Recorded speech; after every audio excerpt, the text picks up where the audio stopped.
Kate, how are you? I am really, really good and terribly, terribly excited. I too am extremely excited because, as we hinted in the last chat that we did and recorded, it was very, very imminent that your book was going to be published. Absolutely. And as I understand, today is the day. Look at that. Fabulous. And it looks fabulous. I love the look of it. It's chunky. I'm surprised how big and chunky it is. Yeah, I don't know if there is this as a term. I'm not a particularly large bookworm. I like to read, but I'm not, reading several books like some of my friends. But I think it has shelf appeal. I think it looks very attractive. Brilliant. Fingers crossed. And you should be extremely proud of that. You were very gracefully sent me a preview copy to have a read through, and it is brilliant. I'm not just saying that with a very biased opinion. It reads very well, and it really pulls on things that I know that you and I certainly experience on a daily basis in our clinical practice. And thankfully, you've put all that together into a nice, readable version of what you will probably be saying in clinic to most of your clients. Yeah. What led to it? Talk me through how you got to the stage of putting pen to paper. I think because I had so many clients, and it was a sort of again and again and again, where I'd explained to them, what was going on in their body, the underlying causes, and they would all just go, why did my doctor not tell me this? They're the kind of clients that had been round the houses, doctors, specialists, more and more medication, nothing working. And it was that kind of aha moment for them. It's like, wow, I now understand what my body's doing. And I just felt so passionately that wonderful, the clients that come and see me, and I could get that message across to them, but I wanted to kind of, tell the world what was going on. Yeah. And and as I said there at the start, it does that very, very well. And you should be very proud of it, because I think one of the best things about the book is how informative it is, but with relative ease. You do a great job of taking out a lot of the scientific jargon, shall we say, without confusing it for people, but also having enough of that in there, the evidence, references to studies, research as well, to justify what you're telling us. And again, very similar to when we last spoke, there's a lot in this book that encompasses more than just nutrition. So your primary your primary qualification as a nutritional therapist is obviously evident throughout the book, but everything else around it as well is fascinating. Yeah, how did that come about? My main point, I wanted to take all of the elements from our environment that can kind of tip our body out of balance. So that's why I've got the kind of the 5 S's. Remind me of those, the 5 S's, and for everyone else. S was sludge, which is toxicity, stress, sugar, sleep, and spirit. Now, spirit is we're not talking religion here. We're talking about nurturing the soul and emotional well-being, because actually that's so important when you're talking about having a body working optimally. Yeah, getting everything in harmony, right? And it's also, in terms of believing in fate, I think it's extremely poignant that your book release has occurred now, at a time when, unfortunately, in some respects, this is how we're having to talk about it and review it, is by video link. Yeah. But the very nature of how people are currently living, given the COVID-19 pandemic, which you're able to reference in the book because it was very, very close to publication. Yeah, shoehorning it in, which is brilliant, and it should be in there, because perhaps even more relevant now, the way that people are being afforded the time to think about how vulnerable we are as a race, you know, how vulnerable the human being is. And your book, essentially, I think it arms people with the knowledge nuggets of how to improve that, you know, how to be less vulnerable. Yes, absolutely. No, I totally agree. When we, you know, first got the lockdown, and I was thinking, oh God, this is a terrible time to be trying to bring a book out. You know, I can't have my launch party and all that kind of thing. But the important things. Yeah, the important things. But then I kind of realized, actually, you know, yes, you're right. It is so relevant, because if we keep our bodies strong and well, things like COVID-19 are not going to be a problem for the body. You can just bat off viruses like that. Yeah, and you make reference throughout the book about how it is that we've perhaps got to where we are in the way that we live our lives that do make us more vulnerable, and you know, how that is, obviously food is an extremely large part of that, what we choose to fuel our body with, but all the other factors as well that encompass our lifestyle now, and essentially shoehorn us into this place where we think we're getting perhaps more value for our buck out of our day-to-day life, but actually are we potentially shortening it? You know, given the title of the book as well, there's obviously reference to the medical profession. There's reference perhaps on a larger scale to the medical model that we choose to follow as Westerners, you know, in Western society. What's your interpretation of where that's perhaps limited, and how we could achieve more ourselves by thinking a bit more about our body? I think, unfortunately, our kind of Western medical model is driven by the pharmaceutical industry. And so therefore, the training that doctors have is very much pushed down that vein. And so it's very difficult for doctors when they are faced with chronic problems. I'm not talking about acute. I think, you know, Western medicine is fabulous. If you have a heart attack or you know, huge accident or something, you know, they will save your life. Yeah, but absolutely. For chronic problems, because there are so many sort of underlying causes coming into the pot, the medical profession has become very blinkered in that if you have gynecological problems, you go to a gynecologist. If you have hormone problems, you'll go to an endocrinologist. And they just focus on that one little bit of the body. And our body works, you know, everything works together. It's all, you know, all parts are talking to each other. So therefore, you have to look at the whole picture to deal with that perhaps one symptom that it's producing. It's coming from all sorts of different directions. Yeah, and I think, unfortunately, the reality of our medical model, certainly in this country, is such that given the volume of patients that our primary care service have to deal with on a daily basis, it makes it impossible for them to be able to afford the time to ultimately listen to the patient and understand the bigger picture behind the symptoms that they've presented with. And I know you and I have spoken about this before, how we both know of medical colleagues, friends, perhaps GPs that are trying to provide a service that is very encompassing of someone's problems, but they just don't get the time. And it must be incredibly frustrating.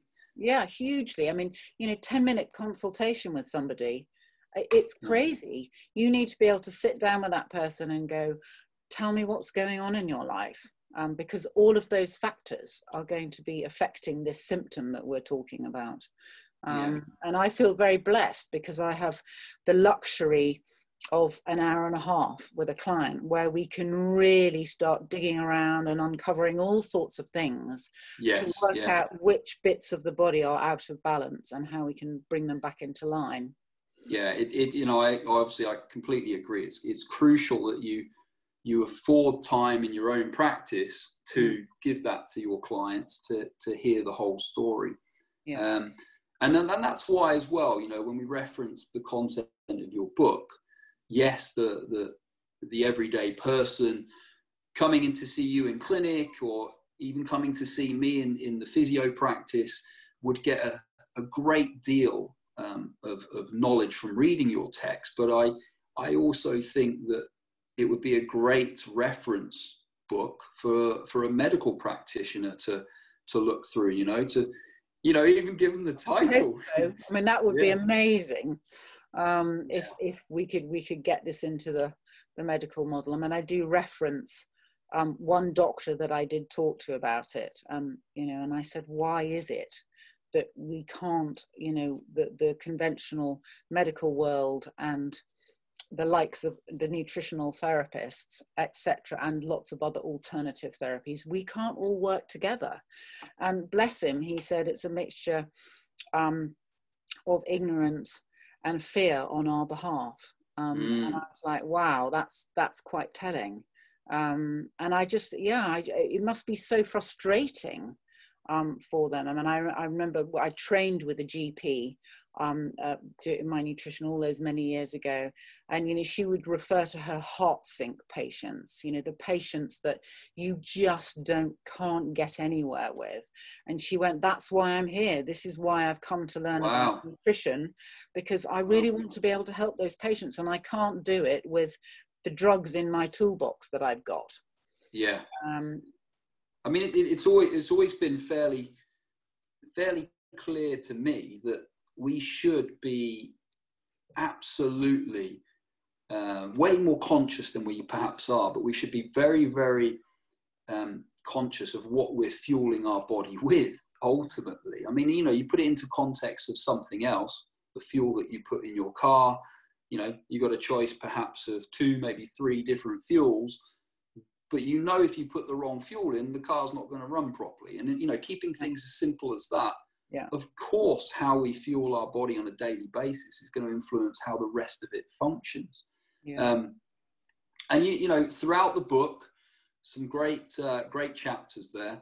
You reference lots of different areas, lots of different perhaps client groups as well. Everything, like you say, from chronic disease, autoimmune problems, and perhaps on that topic, you know, I've had far more clients coming in recently being diagnosed with an autoimmune disease. And my fear, as I discussed with them, my fear of this avenue is that it affords the medical practitioners the opportunity to give that patient a diagnosis, but it's a very umbrella term, isn't it? You know, and I often find, perhaps if I'm seeing someone that's got an underlying physical problem, but we think that it's associated to an autoimmune response, my immediate suggestion is they get in contact with you, you know, because it's likely to be something relating to the food that they're consuming, you know, and lifestyle and the gut. around them.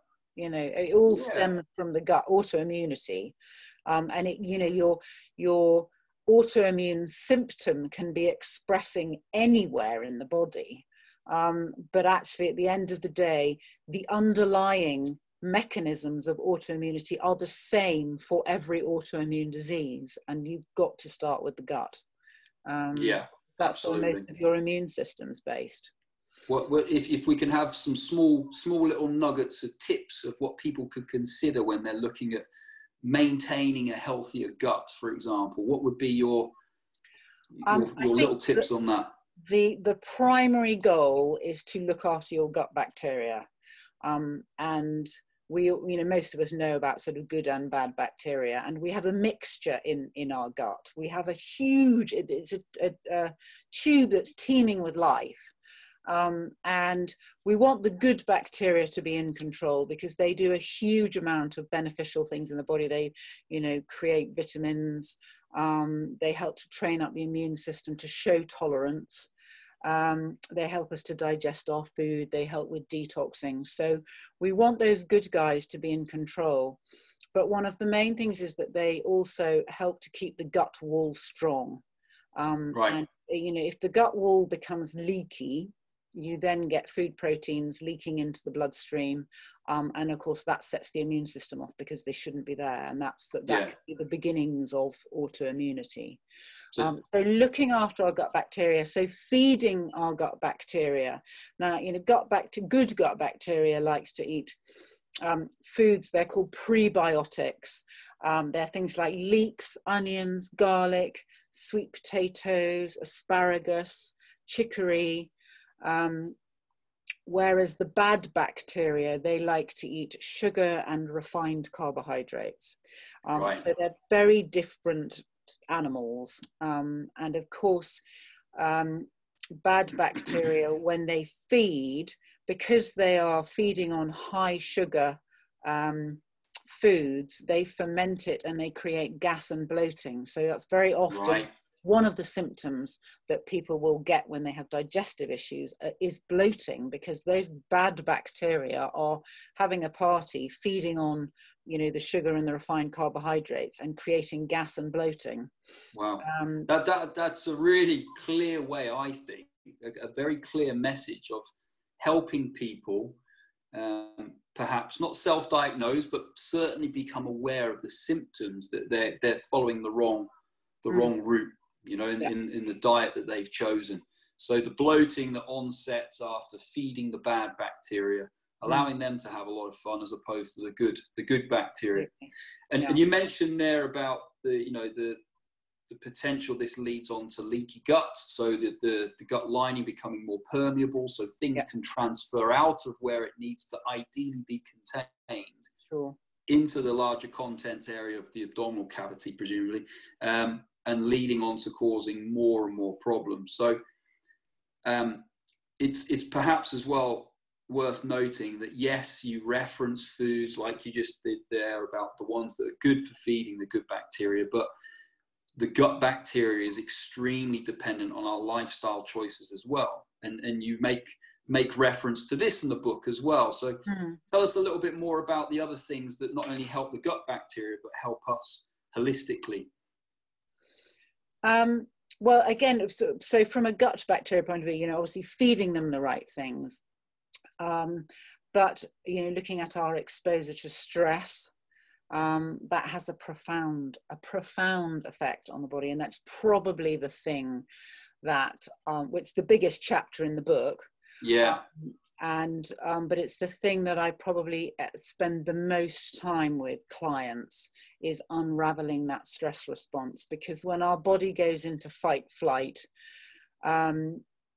it messes about with the physiological balance of practically every system in the body. And so, you know, getting people to be aware of what is going on in their life and how their body is responding. So, you know, there's a big theme in the book about listening to our body, and when it throws symptoms at us, to take the time to ask, what is my body really wanting, rather than taking that paracetamol or, you know, crashing on through, ignoring whatever the symptom is because it's inconvenient and we're busy and we've got a meeting or a phone call, and, you know, we just haven't got time to sit and listen and say, okay, body, what do you want? What are you asking me for? Absolutely. I think it's taking more responsibility for the most important thing that we have control over, you know, which is our own body. And you're absolutely right. The pace at which we live life now, and I always think it's fascinating realizing, even in the last 10 years, never mind 20 years, how we could arguably be far more productive now, given the technology that we have at our disposal. And yet, most people will always say to you that they don't feel like they've got enough time. Now, I haven't got time to do this, but everything is so much more accessible. And as you said there, and what comes across in the book, and in particular the chapter on stress, is that it's what we would define as being in that state of fight or flight. I'd like to imagine that most people will be aware of what we mean by referencing that, you know, from the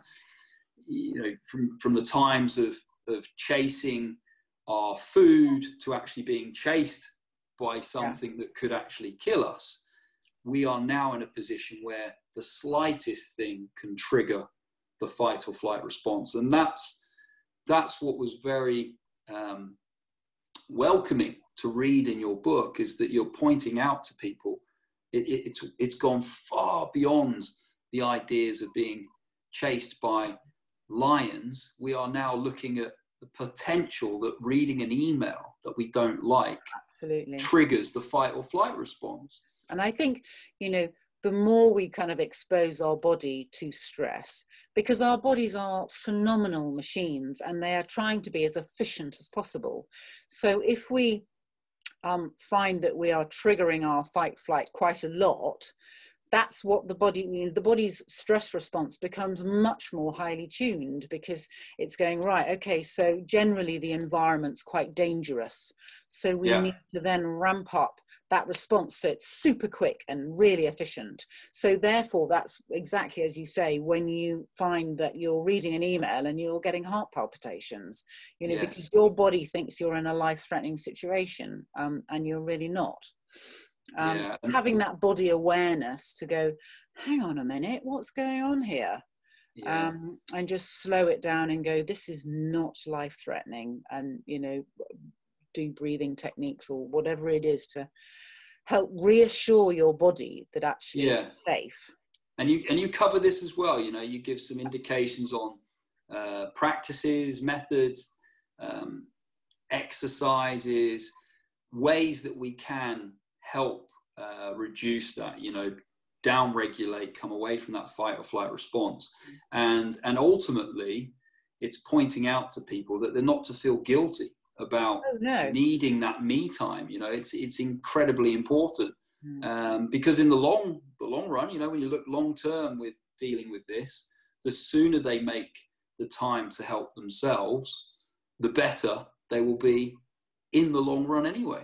Absolutely. But I think, you know, again, we've created this culture where you know, for instance, it's like a badge of honor if you only need 5 hours sleep a night, or you know, badge of honor if you're superhuman.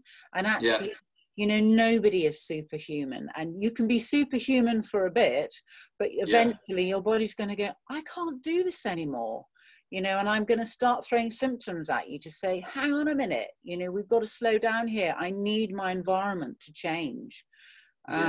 And that's, it's a big challenge, because that whole thing of nurturing yourself and looking after yourself, I think is perceived as being selfish. And so isn't, you know, we are given these amazing bodies, and it's okay to spend time looking after them. Yeah, absolutely. Brilliant. The one other point there that you mentioned in the book, which I do think is extremely poignant, is the relationship with sugar, and where we've ended up going with this, and how it's perhaps been publicized in the past rather sneakily. I'm sure that you would suggest it is. You know, the reference of make sure you have fruit, make sure you consume lots of it, 5 a day. What's your take on that? What comes across in the book with this?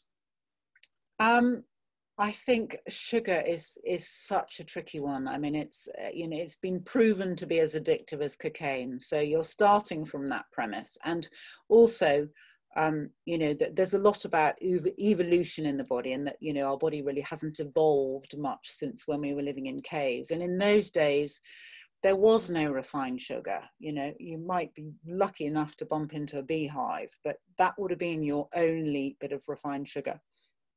And with fruit, you know, you might have had a lot through the summer and the autumn, you know, put on a bit of extra girth, but that would have been worked off through the winter because, you know, you would be falling on hard times. And so now in our environment where we have sugar everywhere and all the time, it's really hard to sort of control that situation. And yeah, it's a complicated one. You know, you eat lots of sugar, your blood sugar levels go whizzing up. There's inevitably going to be a fallout from that because then they come crashing back down. And so you're spending the day, you know, with sugar levels whizzing up and down. And it's about trying to kind of even things out and make our body enjoy more savory things, you know. I suppose as a sort of rule of thumb, if I'm having a snack, I'd always try and make sure it's savory. And it's got some protein in it. And seasonal, as you mentioned in the book, you know, and like you're saying there, it fits in with what we've talked about with the progress of technology very, very rapidly in the last couple of decades. But surely it should make sense to people, and it definitely does after you read the book, that the very fact that we can purchase seasonal fruit any time of the year, you know, that's not going to be beneficial, right? So absolutely, if you can source your food from your local producers because it's grown within the climate that you live, that is going to help your body a hell of a lot more than eating what you want when you want. Absolutely. You know, no different to being able to order what you want when you want to order it. And I think it really does open up people's minds, the content of the book, and I think you've done a brilliant job of being able to help people help themselves by reading it.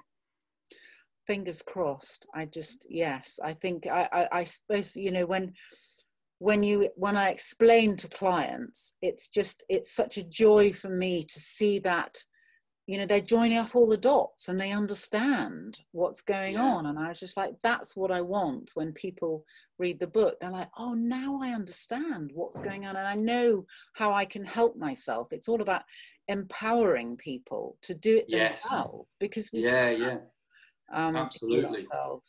And the beauty of that is it even helps the NHS because it will hopefully reduce people picking up the phone and saying, I need to see a doctor, I've got this symptom. You know, it's that powerful. So what's your 3 take-home pieces of information that the book definitely delivers on? Well, I suppose we've talked through some, so it's kind of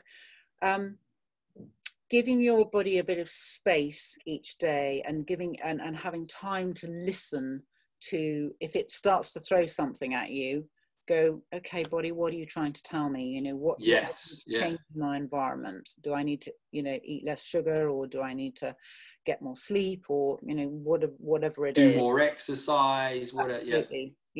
Or, you know, go and see Rob, or, you know, whatever it is, because, you know, that whole musculoskeletal thing is hugely powerful.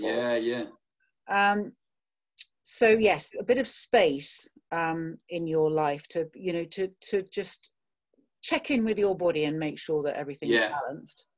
The second one, again, because most chronic disease, well, all chronic disease involves an inflammatory response. So that's the immune system kicking in. And because most of our immune system's based in the gut, it's all about gut health, you know, feeding the good bacteria, making sure we're eating things that keep our gut wall strong. And I think hormones are a huge element. Keeping the body balanced. There's obviously the sex hormones, and our environment that we've created with all the sort of newfangled chemicals in it. Many of them have hormone disrupting abilities. So they can act on the body like estrogen does. So I find many of my clients have become estrogen dominant, Right. Okay. And this is not just women, men as well, because in men, estrogen can change the status of the testosterone to turn it into something that's what's called dihydrotestosterone, which is like supercharged, and that is what causes problems with prostate growth. So if you have too much estrogen in your body, for women, it can promote things like breast cancer, uterine cancer, and for men it's the prostate cancer. So the cancers that are, you know, if you look at the rates of cancer, breast and prostate are hugely growing. And I believe, you know, a big part of that is because our environment is, you know, exposing us to chemicals that are messing about with our hormones. Wow.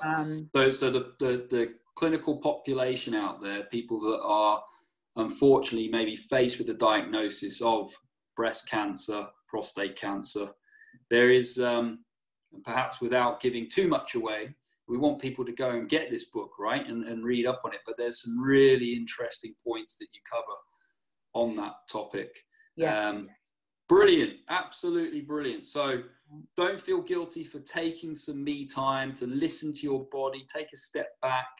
Absolutely. Listen to those symptoms, observe the symptoms, whether they're physical, whether they're mental, emotional, or dietary, and look at it in relation to the gut bacteria and how you can help influence that for the better of your whole system. Yeah. And as you say, the all-encompassing, you know, it creates a circle as you read the book about how everything is working together, but it will influence the hormones in your body, which in turn drive your appetite in the first place. So absolutely, yeah, absolutely brilliant. Yeah, bravo. I hope you've taken some time out now after all of this. You've had your feet up a couple of times. I know you've been working really hard to get this book finished, but you should be feeling extremely proud. It's a triumph, as they say. It's brilliant. Thank you, Rob. Well, it was a joy to do. I mean, there were sort of times when, actually very rarely did I get back to my computer going, oh, I've got to write my book. You know, it's like, it was just always really exciting because I just had this goal of getting this information out there. And it comes across, you know, I do think that when you read something where someone's so passionate about the subject, it comes across in the contents, and it certainly does in your book. Well done, you. Congratulations. Thank when you. We can, we will chink a glass and celebrate. Yes, definitely. Well, I hope one day I might be able to have a book launch. I mean, it might be a bit late, but we definitely, I think, need to have a party. The second book, perhaps. Maybe, yes. Well done, Kate. Brilliant work. Thanks, Rob. I will spread the words, and I will encourage my clients to pick up a copy and read it. Fabulous. Thank you. In the meantime, take care. Go and get some rest. I will. Some sun. I will. Yes, absolutely. All right. Nice to see you. Bye. See you later.